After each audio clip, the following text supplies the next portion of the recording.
My name is Sean Patton. I'm a Scorpio. The first time I ever made money performing as a comedian, it was in a city known as Baton Rouge, Louisiana. I was performing there at a club that I won't say the name of, but it's called the Funny Bone. I was paid $100 for 2 shows. The first show was silence, crickets heckling me, The second show was just drunk, loud, boo, shut up! That's kind of like the ultimate heckle. Shut up! After the show, they give me my $50. I said, I thought it was $100. He's like, well, I thought you were going to be better. I did that poorly, downgraded my pay. I can remember it as being sort of a shell-shocked feeling of just like, well, you know what I want to do? I want to get drunk. So I'm just drinking at the bar by myself, and this woman comes and sits next to me, and she's older, in her 40s, and she says, hey, I thought you were really funny, like really funny. And I was like, oh, thank you. And she was a very attractive woman, and she got me like right up on her and was like, come here. Do you think I'm beautiful? And I was like, of course, yeah. And she's like, why didn't you say that? And then she lays one on me. Come home with me. Let's get up. Let's get high.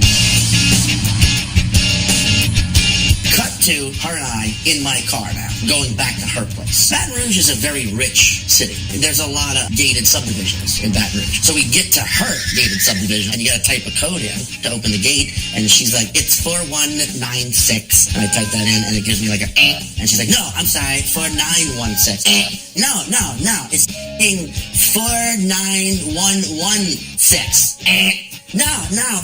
And then the security guard shines a light. Can I help you? She opens the door. Give it, guys, and gets back in, and he's like, oh, okay. Like he could understand her language, and also spoke shit-faced, apparently.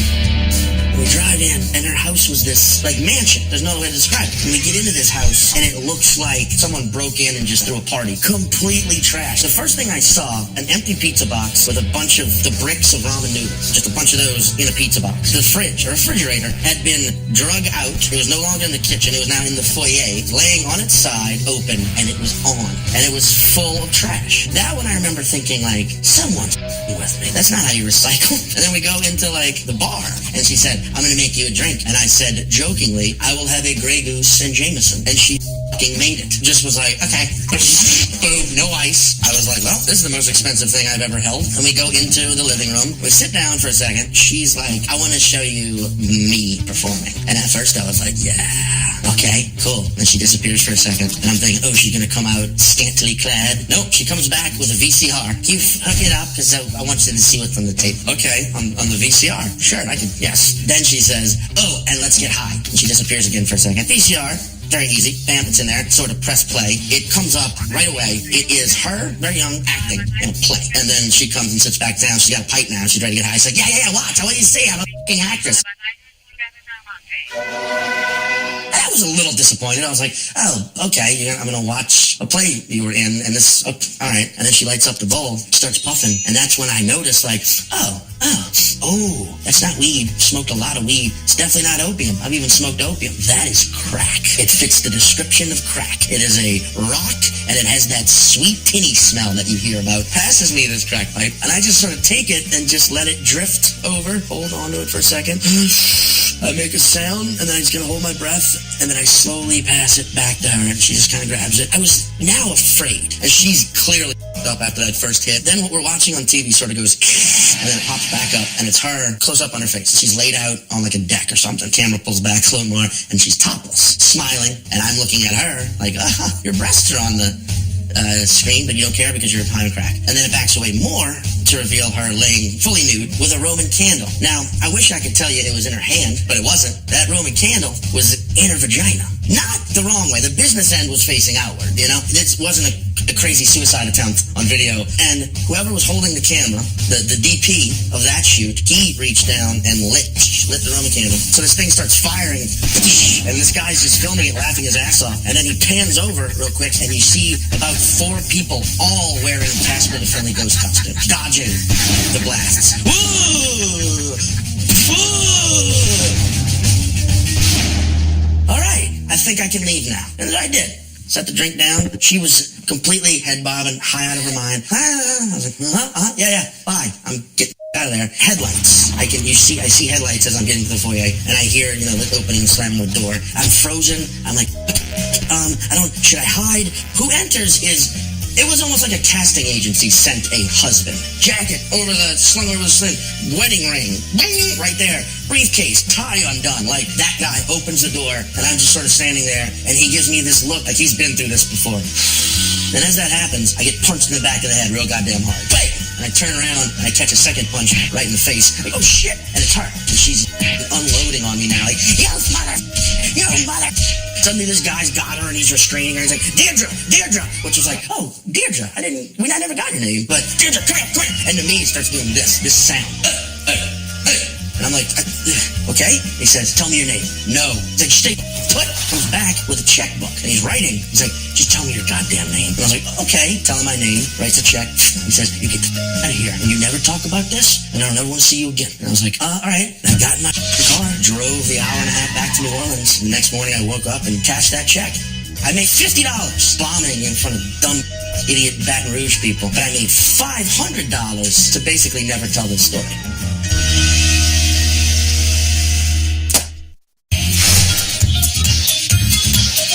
Estelle, and I'm going to tell the story of the leotard guy in Saint-Tropez. Saint-Tropez is a very small town. It's very little. It's very bougie, yachts and, little cafes, and everyone's super rich. It's party town, because everyone goes on vacation. It's close to 500 people in this small club, and the energy is fun, and it's just decadent, and it's just like champagne and vodka and Hennessy. It was wonderful. Denzel Washington was there. It was crazy. His wife, the whole crew was there.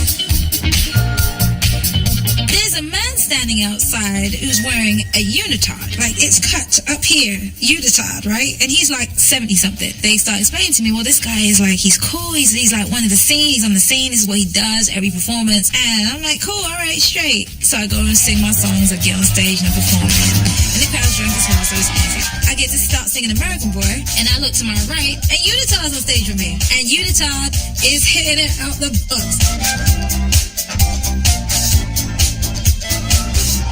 He is getting it, and I'm just confused. So I just stand there like, what? I'm just looking at him, and he was getting it, and the crowd was losing it. And I was just like, it's gonna fall out. It's gonna fall out, and it's gonna fall out on the stage. I don't think anyone cares here. I do, though. I don't really want to see him.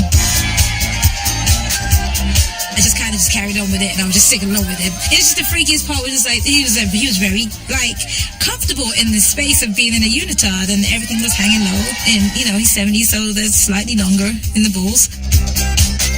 You know what? It wasn't even that he was in a leotard. It was just the leotard he was in. Oh, for it. Wear what you like. Do what you want to do, but make it work. Right? Make it work for your figure, for your shape, for your size. Right? It was crazy. I was like, who is this guy? He's the most interesting man in the world. What is he? What is this? And he left before we did. That was the freaky part. I was like, you get all that dolled up and then you just gonna leave the party? What is this? We're hearing all this stuff afterwards about he's like a banker in the daytime and he's like super rich and this is his thing. I don't know whether that's why they let him get away with it or let him just do it, whatever he wanted in there. But he was down near the richest guy in the room. I often have thoughts about how bankers dress at nighttime now. I often think to myself, I wonder if he wears leotards and I wonder if his body matches the leotard he wears. So this particular party, it was like 3 or 4 high schools having one joint party. And it was at someone's house who happened to have a really big open space backyard. There's no fences or anything, just kind of this undefined space. And I remember it was super packed. I was new to partying. I was like the guy that if I had a sip of beer, I could feel the buzz coming on. I realized early on that I wasn't really the kind of person who was going to be drinking heavily and enjoying this party. I ended up in a group, little circle of people smoking a joint. I was like, this is more my speed. This is way, way more fun. I was just standing there, not really doing anything. I just happened to look over. I see a dude just jump up on the railing of the back porch and he just goes, 5-0! And right then all these lights came on from cops. But because it's this open backyard, we all just took off and just ran in different directions. It was chaos, but it was the first time I really started enjoying the party. Because I also am high, but I'm also man, this is way more fun than just standing around and trying to look cool and popular. And, the heat is on us right now. And on top of it, I'm already high. And I've had 2 sips of beer. You can imagine where I'm at right now. I'm gone. And we got to run for our lives. I mean, I don't even know what those cops were even thinking. It was like the cops were like sort of a weird hungry hippos. All these high school kids were the marbles, and the cops were just coming in trying to just eat as many high school kids as possible. To be like, yeah, no, we busted up a party. I was able to gather 20 kids all on my own.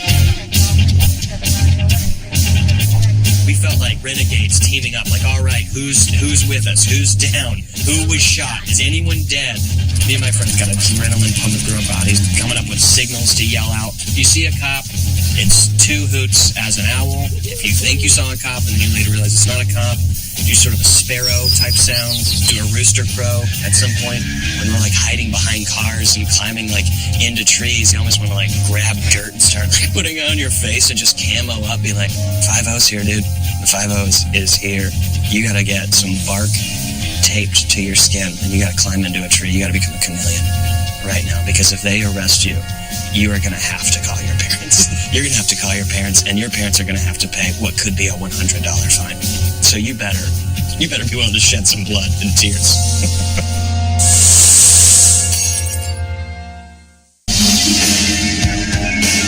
I am Bobcat Goldthwait. I was really big in the 80s. I was so relevant, and many of you were even born. I was in Ann Arbor, and I was told that this band, the singer and songwriter guy, wanted to meet me, so it was Kurt, and they had just made Bleach. He interviewed me on a college radio station. Very strange. He was a fan, and he gave me Bleach, and I listened to it, and I was like, wow, these guys are really good, you know, too bad you'll never hear from them again. And then about maybe a year, a little longer, I was opening for him.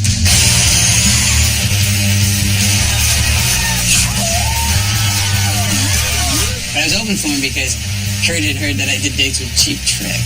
So he had me do, I think it was like 15 cities, you know, kind of I do comedy, kind of MC. Wow, these guys are really good. I think it was in Oregon where I had been performing long enough that clearly the audience didn't like the cut of my jib. And there was just a concerted effort to heave somebody. 1, 2, 3, and then they threw a kid and it clipped me from the back of my legs. And then I look and he's just as freaked out as me and he scatters off stage like a crab. I learned to serpentine when I opened for Marijuana, because then they couldn't lock in on me because they would throw boots at me. I got hit with Bibles. On that tour, I actually did spend a lot of time with him and got to be his friend. He wanted to do the video for All Apologies. He wanted it to be him drunk at a party with a gun. But I said, no, you know, you should sing that song as Lee Harvey Oswald. You know, and you're like singing to the lens and then you're assembling your rifle up in the book depository. And he says, yeah, but, you know, I can't do the other idea because MTV won't let you have guns. And I said, well, here's the thing. What if it's a pie? You're assembling a pie and then you throw it and then like either, you know, Dave or Chris says Kennedy and the meringue would hit the back of your head.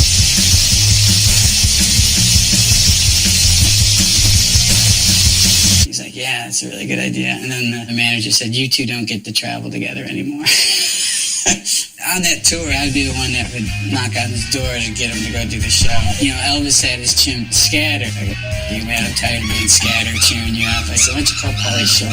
And so at New Year's, that night, at midnight, I repelled in utero wings. The road manager had made like a map of where all the explosions and things were out of cold cuts from the deli tray, and M&M's were where all the bombs were going to go off. So don't stand here, you guys can get me up. At midnight, you know, we'll tell you, Kurt, then you count backwards. So it's midnight. I lowered myself down. I was holding my whole weight suspended from the roof of the Opera Coliseum. I love that I was nude, but I still wore a hat. Like, I had no problem with people seeing my penis or my love handles, but, you know, not my balding pate. You know, the vanity was pretty strong. Kurt looks up, and I'm giving him the brown eye, you know, from the top of the venue. He says, hey, Oakland, how about a drum solo? I was just like, I remember my arm was going to give out. So finally he just goes 4, 3, 2, A, 1. And I shot down really fast. And I landed behind him. I came down so fast he didn't even see it. He looks up and he's like, Ollie? I got a rope burn on my ass and stomach. And then I went to get my clothes, which was supposed to be on the amps, and my clothes were gone. So I was just standing there naked. It wasn't even the weirdest thing going on stage at that point. It's just a fat dude walking around with wings. Like there was like a parameter. People were like, whoa, new dude walking there. I did learn this, though. If you're naked at midnight, you don't get a kiss. Hey, I'm Howard Kramer, and yeah, partying, man, gets out of control fast. another girl that I was dating in Austin. She was at Matthew McConaughey's house the night that he got arrested. This girl that I dated before, and her sister. I know they went to some bar in Austin, and they went back to Matthew McConaughey's place, and it was just them and Matthew and one of his friends. And she said there was no food in the entire house, and the kitchen was just liquor bottles. And then there was like stuff scratched into the cabinets and stuff, like scratched into one of the kitchen cabinets. It just said, Matthew likes peanut butter. It was just one of his deep thoughts. McConaughey started playing bongos. They started jamming, kind of doing a jam session. You gotta indulge them and let them play. And then they started taking their clothes off. They went outside. That's when the girl I was dating and her sister, they said that's when it was too much for them. And as they were driving out of the housing development, they saw a bunch of patrol and security cars, heading in as they were on their way out. And that's that they arrested McConaughey naked and took him downtown.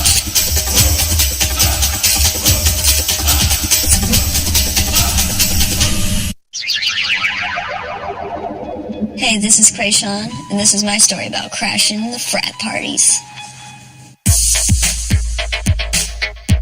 When I was a teenager, I grew up in the Bay Area, and there's UC Berkeley right there, so we would party in Berkeley, and then we would go up to Frat Row during, Rush Week and stuff like that, and sneak into the parties. That was a, time in our lives when, it was 8 of us or more, and we had a group called Girl Gang, and we would just go out to parties and go out to Frat Row just, with people. I think it's just a lot of teen angst channeled in a weird, violent way. I mean, it would get really wild because the college bros, they're really mean. College bros have the worst reputation, killing, raping, all kinds of shit. So they're assholes. It was always a fight at one point at Frat Row because as soon as they point the people who aren't in college out, they'll confront you and kick your ass. This one time we got in this fight at this party because we stole this girl's camera. We were at a frat house, so it's big frat house stairs, and we're right at the top, and they're 4 steps down confronting us. And the girls came up to us you stole my camera. We're no, we didn't steal it. And my friend had it in her back pocket, and you could see it in her pocket. And they're you stole it. We're no. They're come on, let me see your pockets. And my friend, her face is just so stone solid. She just puts her foot up and just kicks the girl down the stairs. And when the girl falls down the stairs, she goes like this. So her 2 other friends just go flying back with her. And then it was a crazy rumble. All of our girls just start gassing down the stairs, and all of their girls start running up the stairs. And it was a full girl-on-girl rumble.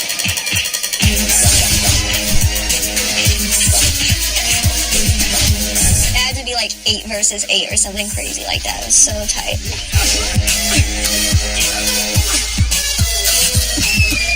2 of my friends were fighting each other, but they didn't even know until halfway through. They were the real fighters too, so they were really knocking each other, and then they're wait, I love you, and they're crying in the middle of the fight, I love you so much. We definitely got kicked out instantly, so I'm pretty sure we left with the camera. I mean, they definitely lost the fight, for sure. I mean, we were at the top of the stairs. We definitely had the winning advantage of that fight. I feel like I take all your questions and I go, here's an answer that has nothing to do with what you asked. Nutsack was hanging. It was just hey, just get in it. Just when I do this is what I mean by it was just hanging. It was wonderful. I have a friend named Chippy, nonstop, and she broke her leg and was twerking with a broken leg, and it was tight. How did she break the leg? By twerking too much. Did people call me something else when I'm drunk that I don't know? Because I don't know. They do have one? I didn't even know. Wait, hold up. What is it? Yeah, I got sober when I was 19, and I would go to jail a lot because I would drink and do drugs. I remember once I'd taken some microdot acid, and I was in jail. The problem is, I'd sobered up, but I was still high on the acid, and I'm sitting in jail waiting to get out. I remember there was this piece of bubble gum, and it was going beep, beep, beep, beep, beep, beep, beep, beep. And it was like two little mouths on the bubble gum. But I remember just watching it. And then I figured out later on what it was just the dude in the cell next to me was snoring. And